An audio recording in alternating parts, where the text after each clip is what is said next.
Kanchipuram Varamahalakshmi Silks, the Grand Banarasi Mela. First time ever in Hyderabad starting from November 1st. నమస్కారం, welcome to I dream. నేను మీ సంగీత. 15 ఏళ్ల అమ్మాయిని తల్లిదండ్రులే మత్తుమందు ఆహారంలో కలిపి గొంతు కోసి చంపారు. రీజన్ ఏంటో తెలుసా?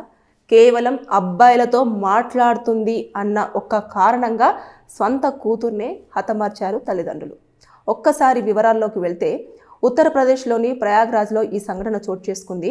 ఆ అమ్మాయికి 15 సంవత్సరాలు. అయితే అబ్బాయిలతో నార్మల్గా మాట్లాడుతున్నందుకు తల్లిదండ్రులు పలుసార్లు చెప్పడం జరిగింది. అయినప్పటికీ కూడా జస్ట్ వాళ్ళు బ్రదర్స్ అని చెప్పేసి మాట్లాడుతున్నాను, జస్ట్ హాయ్ చెప్పారు కాబట్టి మాట్లాడుతున్నాను. చుట్టుపక్కల ఉన్న వాళ్ళు ఏమమ్మా సరితా తిన్నావా అంటే తిన్నాను అని చెప్పడం కూడా తప్పైపోయింది తల్లిదండ్రులకు. ఇమీడియట్గా దాన్ని గ్రహించిన వాళ్ళు ఏం చేశారు అంటే ఆహారంలో మత్తుమందు కలిపి తినిపించి అదే రోజు ఆవిడని నిర్మానుషమైన ప్రాంతానికి తీసుకువెళ్ళి గొంతు కోసి చంపేయడం జరిగింది. జరిగిన తర్వాత ఏమీ తెలియనట్టు ఉన్న తర్వాత అమ్మాయి కనిపించట్లేదు అని చెప్పేసి వాళ్ళ కుటుంబ సభ్యులు చెప్పడంతో తల్లిదండ్రులు మాత్రం ఏమీ పట్టింపు లేనట్టుగానే ఉండడం చూసిన తర్వాత పోలీసులకు అనుమానం రావడం జరిగింది. అనుమానం వచ్చిన తర్వాత అసలు మీ కూతురు ఎక్కడికి వెళ్ళింది, మీకు చెప్పలేదా, ఏం జరిగింది అని చెప్పేసి అడగ్గా అప్పుడు వాళ్ళు చేసిన కార్యాన్ని చెప్పారు. అంటే ఇలా చేస్తుంది, మేము ఎన్నిసార్లు చెప్పినా మా మాట వినట్లేదు, ఈ రోజుల్లో ఎలా ఉంటుంది, అయినా సరే ఆవిడకు అబ్బాయిల పిచ్చి, అబ్బాయిలతో ఎక్కువగా మాట్లాడుతుంది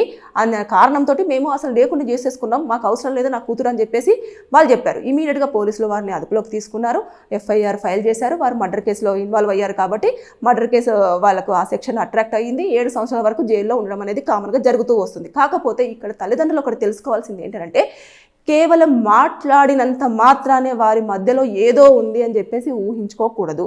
ఫస్ట్ ఆఫ్ ఆల్ పిల్లలు ఏ విషయంలో మాట్లాడుతున్నారు, ఏమి మాట్లాడుతున్నారు, వారి యొక్క 15 సంవత్సరాలు అంటే జస్ట్ 15 ఇయర్స్లో వారి యొక్క మెంటాలిటీ ఎలా ఉంటుంది అని అంటే నార్మల్గా మాట్లాడుతుంటారే కానీ ఇంకొక ఇంటెన్షన్గా మాట్లాడుతున్నారు అని చెప్పేసి వారికి లేనిది ఒక ఆలోచనను పేరెంట్సే క్రియేట్ చేసింది. ఇప్పుడు మాట్లాడొద్దు అంటే ఎందుకు మాట్లాడొద్దు అన్న క్వశ్చన్ ఆ పిల్లల మనసులో రావడం అనేది జరుగుతుంది.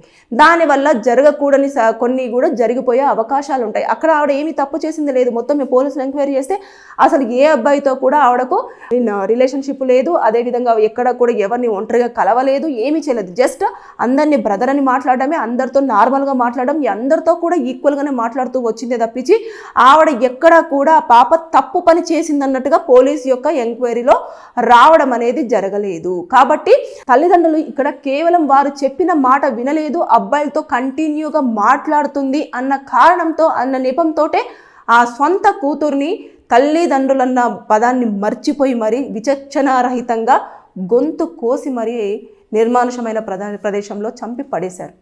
ఏమీ తెలియనట్టు మళ్ళీ గమ్మున ఊరుకున్నారు. అంటే ఇప్పుడు పాపకి ఏదైనా జరిగినా బాబుకి ఏదైనా జరిగినా సరే తల్లిదండ్రులు ఎంత విలవిల్లాడిపోతూ ఉంటారు, అరే పాపకి ఏమైంది ఏంటి అనేది. అలాంటిది అంత 15 సంవత్సరాలు పాపని అంత పెంచి అంత పెద్ద చేసిన తర్వాత ఎలా వారికి అలా చేయాలనిపించింది అనేది మాత్రం మనకు అంత చిక్కంది. కానీ ఇక్కడ మాత్రం ఇలాంటి సంఘటనలు కూడా చోటు చేసుకుంటున్నాయి. దయచేసి పిల్లలు ఏ ఉద్దేశంతో ఎదుటి పర్సన్తో మాట్లాడుతున్నారు అనేది గ్రహించాల్సిన అవసరం తల్లిదండ్రుల మీద డిపెండ్ అయి ఉంది. మీరు మాట్లాడొద్దు అని అంటే దాన్ని చెప్పే విధానం ఉంటుంది. నాన్న ఇలా రోజుల్లో ఇలా బాలేవు, ఇలా చేస్తే మంచిగా ఉండదు, ఇలా కొంతమంది అబ్బాయిలు ఇలా బిహేవ్ చేస్తున్నారు అని చెప్పేసి ఎగ్జాంపుల్గా కొన్ని చూపించిన తర్వాత వారికి చెప్పడం వేరు. కానీ ఇమీడియట్గా చెప్తే వినట్లేదు అన్న ఉద్దేశంతో కోపంగా చెప్తే పిల్లలు ఎప్పుడూ కూడా వినరు. ప్రేమతో చెప్పే ప్రయత్నం చేయండి. ప్రేమతో చెప్పకపోయినా చెప్తే కొంతమంది వినకపోతే పేరెంట్స్ అలిగితే ఖచ్చితంగా నేను నీతో మాట్లాడను అంటే ఆ పని కంపల్సరీ తల్లిదండ్రుల కోసం పిల్లలు చేస్తారు. కాబట్టి దయచేసి మీరు ఆ రకమైన విధానాలు ఎంచుకునే ప్రయత్నం తల్లిదండ్రులు ఎందుకో చేయడంలో విఫలం అవుతున్నారు. ఇమీడియట్గా ఇది చెప్పాను కదా ఎందుకు చేయలేదు అంతే కోపం. ఆ కోపంలో వారికి వస్తున్న ఆవేశంలో వారు ఏం చేస్తున్నారంటే నా మాట వినలేదు ఇంకంతే, ఇంకా తీసేయడమే, మళ్ళీ నా పరువు ఎక్కడ పోతుందో, మా కుటుంబంలో మొత్తం పరవంతా తీసేస్తుంది, ఇలాంటివన్నీ కూడా వారు ఊహించుకొని పిల్లల్ని చంపుకుంటున్నారు. అంటే వారు ఏ మెంటల్ కండిషన్లో ఉన్నారో ఒకసారి ఆలోచించండి.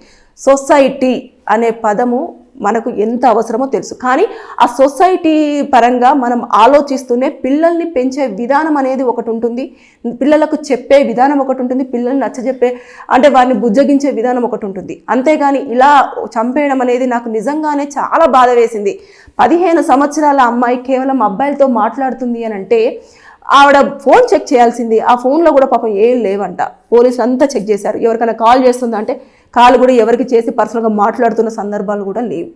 ఇలాంటివి జరుగుతున్న సందర్భంలో కూడా ఇలాంటి సంఘటనలు చోటు చేసుకుంటే కేవలము చుట్టుపక్కల వాళ్ళు ఏమనుకుంటారో, నా కూతురుని ఏమంటారో అంటే మీ కూతురికి నిజాయితీగా ఉన్నప్పుడు మీరు నిజాయితీ కూతురు మా కూతురు అని చెప్పేసి ప్రయత్నం చెప్పండి. అంతేగాని మీరు ఇమీడియట్గా మీ కూతురు క్యారెక్టర్ని వాళ్ళే డిసైడ్ చేసేసుకొని ఈమె అబ్బాయిలతో మాట్లాడుతుంది, ఏదో తప్పు చేస్తుంటుంది, లేదంటే అబ్బాయిల వల్ల ఏదో అవుతుందని అని చెప్పేసి ఇమీడియట్గా తల్లి తండ్రి ఇద్దరు కలిసి ఈ పని చేశారు, ఇంత ఘాతుకం చేశారు. ఇప్పుడు పోయి జైల్లో కూర్చున్నారు.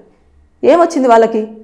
కాబట్టి దయచేసి పిల్లల విషయంలో తల్లిదండ్రులు కొంచెం అప్రమత్తంగా ఉండండి. మాట్లాడేటప్పుడు ఎందుకు మాట్లాడొద్దు అనేది వారికి చెప్పండి.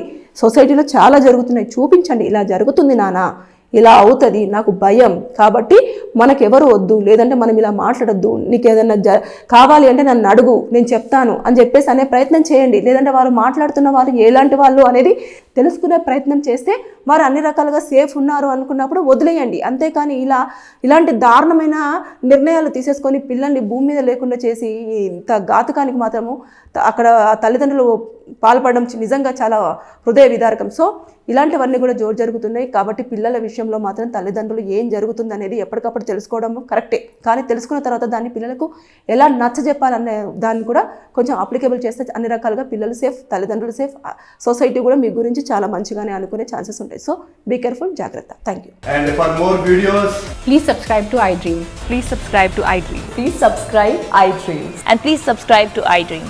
For more videos, subscribe to iDream. please like, share and subscribe to the channel. Congratulations, iDream. subscribe to iDream. Subscribe to iDream. So subscribe to iDream Media. iDream team andarki huge congratulations. Please subscribe iDream Media. Please subscribe to iDream. Subscribe iDream. Please subscribe to iDream. iDream అంటే నా కళల ఛానల్ను subscribe చేసుకున్న నోరు తిరుగుతలేదు, మీరైతే గంట గుర్తు కొట్టండి. For more such videos, please subscribe to iDream. Subscribe to iDream. Please subscribe to iDream. Please subscribe iDream Media. Please do subscribe to iDream. Please subscribe to iDream Media. For best entertainment and information, please subscribe iDream. And don't forget to subscribe to iDream.